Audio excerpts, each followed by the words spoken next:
People asked about how these trim tools that I make were made, and what I do is I go to the local lumber yard, and this type of material is banding stock for holding units of lumber together. You can get it for free at most lumber yards, certainly I do, and you should be able to get it locally from your lumber yard. All you have to do to use it is get a nice stout pair of tin snips and cut the shapes you want on the end.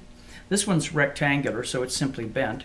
And notice this one has a taper that goes like this, and so I cut the taper with the tin snips first, bent this tip in a vise, and then ground this part sharp.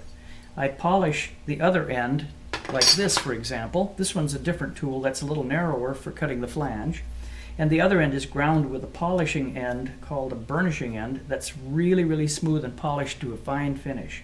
I'll demonstrate now on a lid so you'll be able to see exactly why I use the Giffin Grip the way I do. Here's the lid one of the lids that I made yesterday. They were dried last night under a towel. What I'm going to do is get them chucked down really well.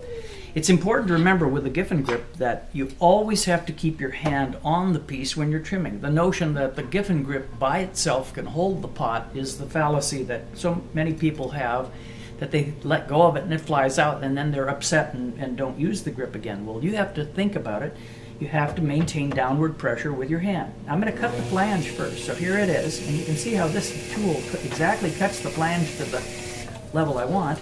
This is also really sharp here, so I can cut this knob off that I left for producing it. Notice that I'm resting the tool on my thumb on my left hand. This really makes the cutting very accurate because you're actually referenced to the piece. So even if the piece isn't round or doesn't run true, you can trim very easily with that. The big tool here with the broader blade is handy now for getting to these smoother curves.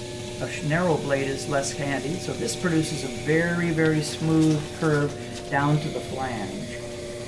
When I get down here, I slow down, and I'm going to come back up and make sure I polish over one more time to get rid of any rugged or rough spots. I'm going by feel, and I'm going to round this little part right here so it's nice and smooth.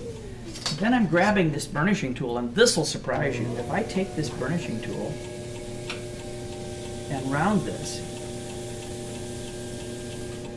it'll make it so smooth that the glaze will be flawless. There won't be any little grooves that'll create rough spots in the glaze, and especially pinholing is very common if you've got a rough trimmed finish because there are air bubbles.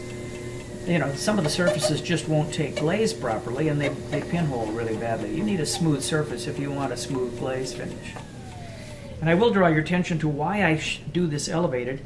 It's much handier to have this up a little bit so that you have lots of hand clearance. You're not likely to hit your hands on any of the moving parts because you may not break a finger, but I've occasionally bumped myself, and it's your job when you're using the Giffin Grip to pay attention not to let the moving parts hit you, and especially don't have long hair that can get entangled unless you have it tied back where it won't get entangled, because the power of the wheel can literally tear your hair right out of your head. So no loose clothing, no apron strings, nothing that can hang down into the grip should be used near it. That's just plain tool safety.